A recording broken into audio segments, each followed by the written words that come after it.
நான் உங்ககிட்ட கேட்கிறேன், அவங்க செஞ்ச குற்றம் என்ன? எங்க தொடர்ச்சியா கைது பண்ணி தொடர் மறியல் போராட்டத்தை ஊக்குவிச்சது யார்? இப்போ அரசு இந்த தேர்தல் அறிக்கையில 181வது விதியில கொடுத்த நாங்க வந்தால் பகுதி நேர ஆசிரியர்களை நிரந்தர பணி அமர்த்துவோம்னு கொடுத்த இன்றைக்கு இருக்கிற முதலமைச்சர் அன்னைக்கு எதிர்கட்சி தலைவராக இருக்கும்போது கொடுத்த வாக்குறுதி, அதை நிறைவேற்றுங்கன்னு சொல்லி தான் வலியுறுத்தி போராடுறாங்க. இது குற்றம்னு எப்படி ஆகும்? அப்படின்னா இந்த குற்றத்தை தூண்டியது யாரு? இந்த வாக்குறுதியை கொடுத்தவர் தானே குற்ற செயலுக்கு காரணம். அவர் மேல என்ன நடவடிக்கை இருக்கு? சாலை மறியல் அந்த வளாகத்துக்குள்ள பண்ணது எப்படி சாலை மறியல்? சரி சரி, அவங்க வைக்கிற நீங்களே கேட்டீங்க, எனக்கு கொஞ்சம் சொல்லுங்க. சரி சொல்லுங்க. சாலை மறியல் பண்ணலாம் கிடையாது. Want to to agitation petition கொடுக்க சொல்லுங்க, பர்மிஷன் கொடுப்பாங்க, அதை பேஸ் பண்ணி நடத்திக்கலாம். அதில்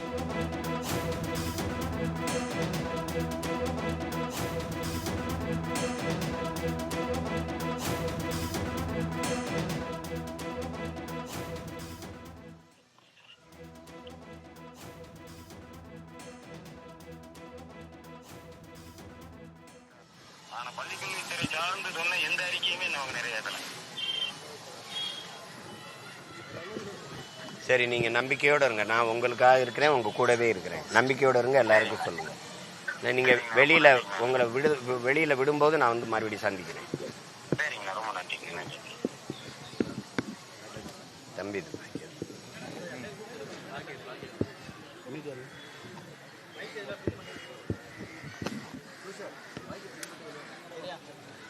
இப்போ இதை வந்து மனச்சான்றின்படி தான் இதை பேசணும். இதில் வந்துட்டு ஊடகங்கள் எல்லாம் நீங்கள் இடத்துல யார் கூட நிற்கணுங்கிறது நீங்கள் முடிவெடுத்து தான் நிற்கணும். பாருங்க, அரசு வீடு தேடி அரசுன்னு விளம்பரம் செய்து எத்தனை 100 கோடிகளை கொட்டி நீங்கள் வரும்போதெல்லாம் பார்க்குறீங்க. திரும்ப திரும்ப நான் சொல்கிறேன், இந்த திராவிட கட்சிகள் ஆட்சிகள் வந்து எப்போவுமே செய்தி அரசியல் தான் செய்யும். சேவை அரசியலோ செயல் அரசியலோ அவங்களுக்கு தெரியாது, செய்யவும் மாட்டார். இப்போவும் வீடு தேடி அரசுங்கிறாங்க, என் மக்கள் ரோடு தேடி வராங்க போராடுவதற்கு. ஏன்னா அவ்வளவு பிரச்சனை. சட்டசபையிலே மாண்புமிகு தமிழக முதல்வர் ஐயா ஸ்டாலின் அவர்கள் 3 ஆண்டுகளில் திராவிட மாடல் அரசு 1 லட்சம் போராட்டங்களுக்கு அனுமதி கொடுத்துருக்குங்கிறாங்க. இதில் பெருமை அடைய ஏதாவது இருக்கா? அப்படி என்றால் இந்த அரசு 1 லட்சம், இந்த அரசும் முந்தைய அரசுகளும் மக்களுக்கு 1 லட்சம் பிரச்சனைகளை கையளித்திருக்கிறது, 1 லட்சம் போராட்டங்களை அவர்களுக்குள் திணித்திருக்கிறது அப்படின்னு தான் பொருள். அதுக்கு இதில் பெருமை அடைகிறதுக்கு ஒன்றும் இல்லை. லட்சம் பிரச்சனை இருக்கு இங்கே. இப்போ பல போராட்டங்களுக்கு போராடவே அனுமதி இல்லை. இப்போ இந்த ஆசிரியர் பெருமக்கள் சொல்ற மாதிரி போராடி கொண்டிருக்கிறவர்கள் யார் என்று என்னுடைய செவியை, என்னுடைய நேர்காணலை கேட்கிற அறிவார்ந்த இன மக்கள், இந்த மண்ணின் மக்கள் சிந்திக்கணும். போராடி கொண்டிருப்பவர்கள், வீதியில் நிற்பவர்கள் யார் என்று பாரு. நம்மை சுமக்கிற தாய் 10 மாதம்தான் உயிர் கருவறையில் வைத்திருக்கிறார். ஆனால் ஆசிரியர் பெருமக்கள் பல ஆண்டுகள், 18-20 ஆண்டுகளுக்கு மேலே அறிவு கருவறையில் வச்சு நம்மை சுமக்கிறார்.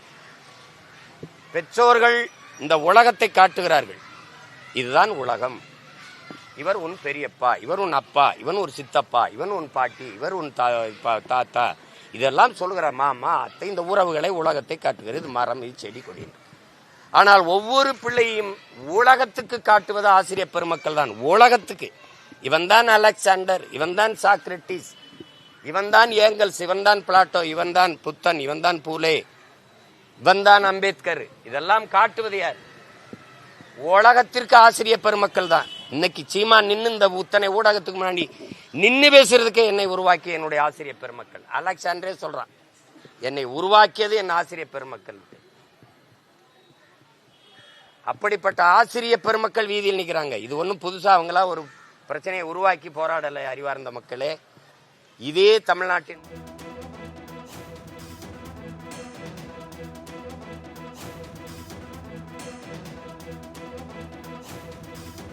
போராட்டத்தில் ஈடுபட்டு வரும் பகுதி நேர ஆசிரியர்கள் ஆதரித்து அவர்களை சந்திக்க நாம் தமிழர் கட்சியின் ஒருங்கிணைப்பாளர் சீமானுக்கு அனுமதி மறுக்கப்பட்டிருக்கிறது. அவர் போலீசாருடன் வாக்குவாதத்தில் ஈடுபட்ட அந்த காட்சிகளையும் நாம் பார்த்தோம்.